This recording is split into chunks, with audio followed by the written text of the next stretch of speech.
Համեցեք, պարոն Պապոյան, բայց եկեք այնց անենք, այսօր նիստը ավարտվի։ Շատ կարճ, պարոն վարչապետ, ես իմ կարծիքով ձեր դիտարկումների հետ համաձայն եմ, որ կրթության հետ կապված հարցեր կան, նաև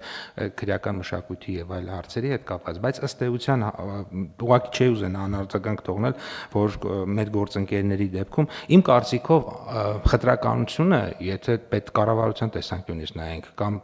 հասարակության մեջ, տնտեսության մեջ եւ կառավարության տեսանկյունից, մենք իրականության մեջ չունենք այդպիսի խտրականություն եւ մի օրինակ բերեմ, երբ որ մենք խոսում ենք ռեկտրի մասին եւ ասում ենք, որ 100 տարի չի եղել, հիմա կին է, այ հենց դա նրա մասին է, որ մենք չունենք հիմա խտրականություն։ Երբ որ մենք ասում ենք, որ էկոնոմիկայի նախարարության աշխատողների 70%-ը կանայք են եւ վարչության պետերի 70%-ը կանայք են, դա խոսում է ասեք, պարոն Պապոյան, մենք էլ ասում ենք, որտեղից է ձեր բանը դիտանկյունը հարց է,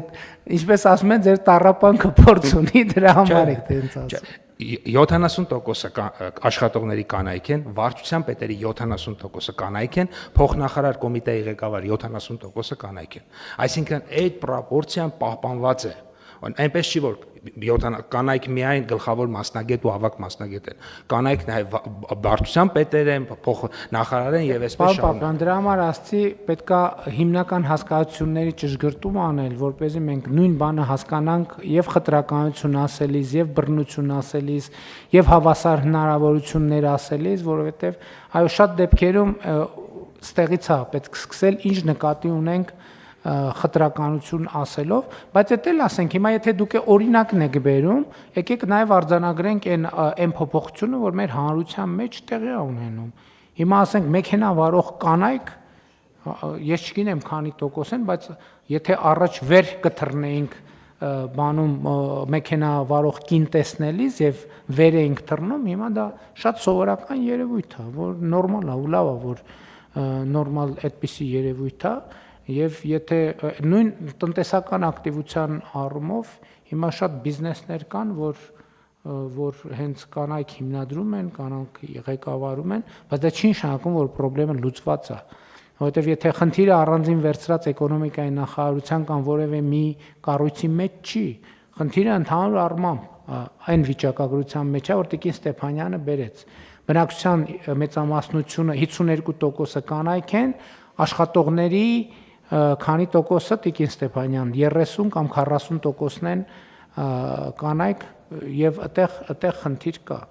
Բայց մյուս կողմից ամենաբարձր վարձատրվող սեկտորի, IT սեկտորի կանայք 40+ են։ Այսինքն այստեղ հարցեր կա, որ պետք է պարզաբանվի, բայց կարծում եմ իսկապես այս քննարկումը շատ կարեւոր է, որովհետեւ բոլոր քննարկումները չէ, որ իրանք պետքա բերեն վերջնական արդյունքի, սա մտքեր են, որ մենք մտածում ենք հանրություններն ինչ որ չափով հաղորդակցվում այս խնդրի հետ եւ այս քննարկումը մենք մեզ հետ պետքա տանենք եւ հետագա մեր աշխատանքի ընթացքում անպայման կարտահայտվի։ Շատ լավ, խնդրեմ ամեն դեպքում, եթե կան լրացուցիչ մտքեր, համեցեք։ Շնորհակալություն, պարոն վարչապետ, եթե կարելի է ես հնչեցնեմ այդ գենդերային հավասարության սահմանումը, որի հեղինակը շվեդուհի Բրիգիտա Հետմանն է, ՄԱԿ-ից։ Բրիգիտա Հետմանը 99 թվականին մեզ օժանդակեց, որ առաջին գենդերային գրքույկը մենք հրապարակենք եւ ինքը ինչպես էր բացատրում գենդերային հավասարությունը։ Բերում էր տարբերությունների տեսությունը, այնքանով որքանով մեզանից յուրաքանչյուրը ֆիզիկապես նույնական չէ, այդքանով էլ գոյություն ունեն տարբերություններ։ Դրանք ոչ միայն սեռատարիքային են, ազգային, կրոնական, այլև հաճելի տհաճ, տանելի, անտանելի, բայց եթե չլինեն տարբերություններ, հնարավոր չի լինի նաև ընդհանրություններ ձևավորել։ Եվ խնդիրը կայանում է նրանում, որ ընդհանրությունները ըստ տարբեր սեռերի իրենց առանձնահատկություններով պետք է ձևավորեն, իր բացատրությունն եմ ես ասում։ Եվ դրա հիման վրա գենդերային այսպես կոչված հավասարությունը ինքնին մաթեմատիկական հավասարում չէ, այլ տարբեր սեռերի առանձնահատուկ իրավունքների, պարտականությունների եւ պատասխանատվությունների իրավազորությունների ներդաշնակեցումն է, ըստ Բրիգիտա Հետմանի։ Շնորհակալություն։ Ես եթե ինձ հիշողությունս չի տաղաճանում, պարոն Գրիգորյան, Տիկին Ստեփանյան, Այդ միջազգային բան կա, ցուցանիշ կա գենդերային ճեղքի մասին եւ վերջին տարիներին արձանագրված է, որ մենք այդտեղ լրջագույն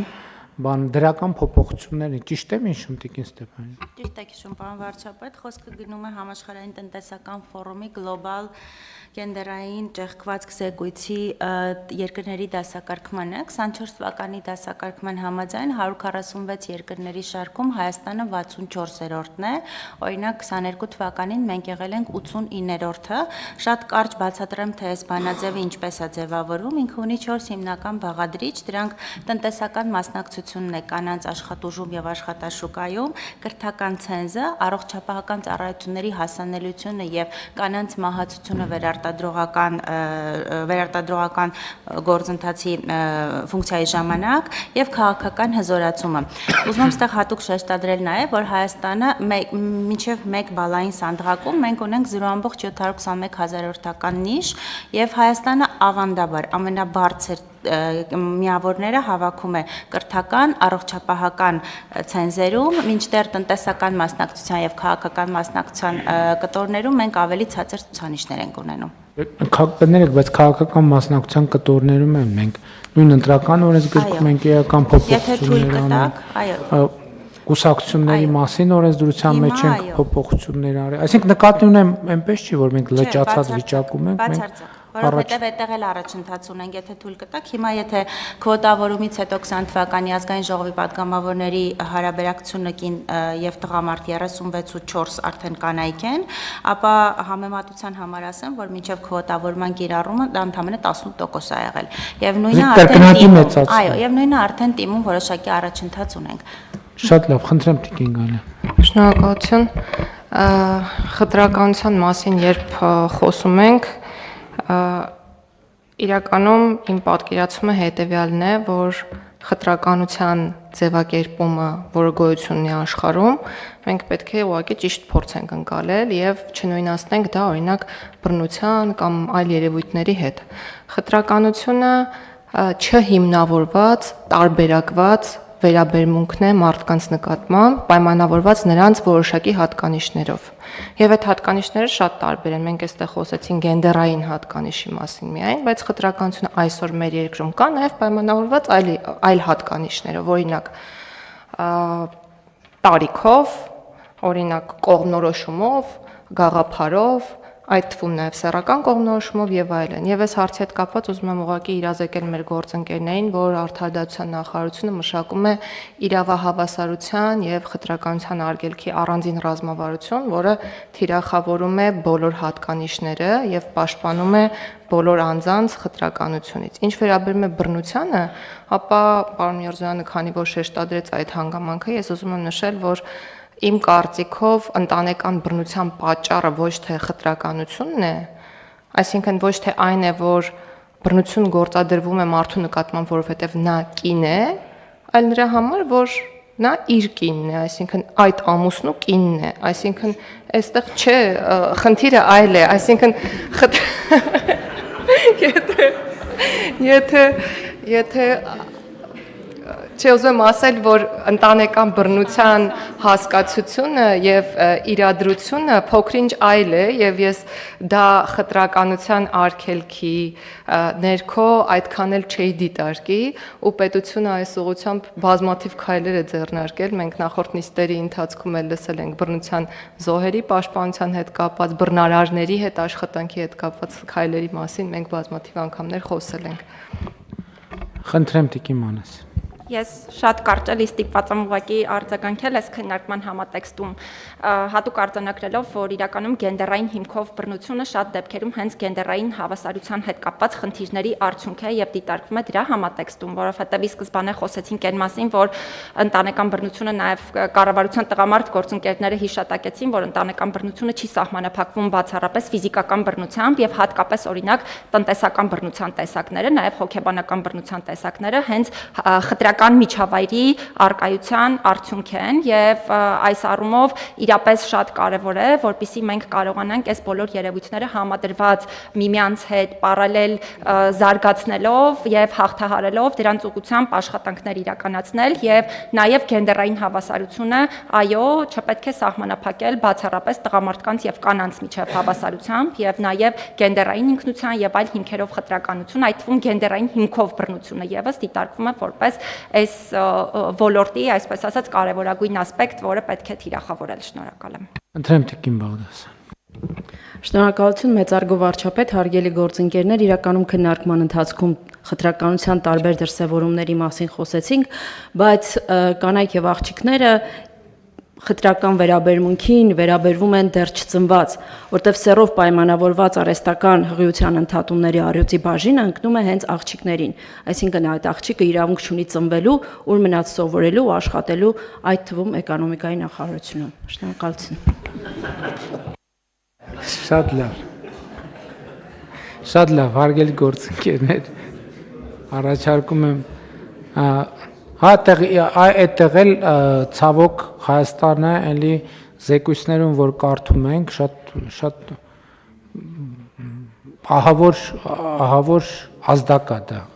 ազդակա, որովհետև էլի բացատրության դժվար տրվող, բայց իսկապես երբ որ գիտակցում ենք, թե ինչ է տեղի ունենում, դա իսկապես սարսափելի բան է։ Շատ լավ, հարգելի գործընկերներ, ես հասկանում եմ, որ թեման չափազանց կարևոր եւ զգայուն է եւ կարող ենք շատ երկար քննարկել եւ դեռ առիթներ կունենանք իհարկե քննարկելու եւ կարծում եմ, որ հնչած բոլոր մտքերը շատ արժեքավոր են, որովհետեւ իրենք այնուամենայնիվ վեր են հանում այն խնդիրները, ուղղությունները, ձևակերպումները եւ ենթաթեմաները, որոնք արկային եւ արժանի են քննարկման եւ լուծման։ Առաջարկում եմ քվեարկել, ովքեր են դեմ որոշման ընդունմանը, դեմ չկա, որոշումն ընդունված է։ Իհարկե հույս ունեմ նաեւ, որ միջոցառումների ծրագիրը նաեւ քննարկելու, դա էլ է կառավարության որոշմամբ հաստատվելու, հա։ Դե ուրեմն առնվազն այդ նիստում էլ այս քննարկումը կշարունակենք։ Արդեն հաստատվում։ Հասա ռազմավարությունը չէր, եւ միջոցառումների եւ ծրագիրներ, հա, շատ լավ։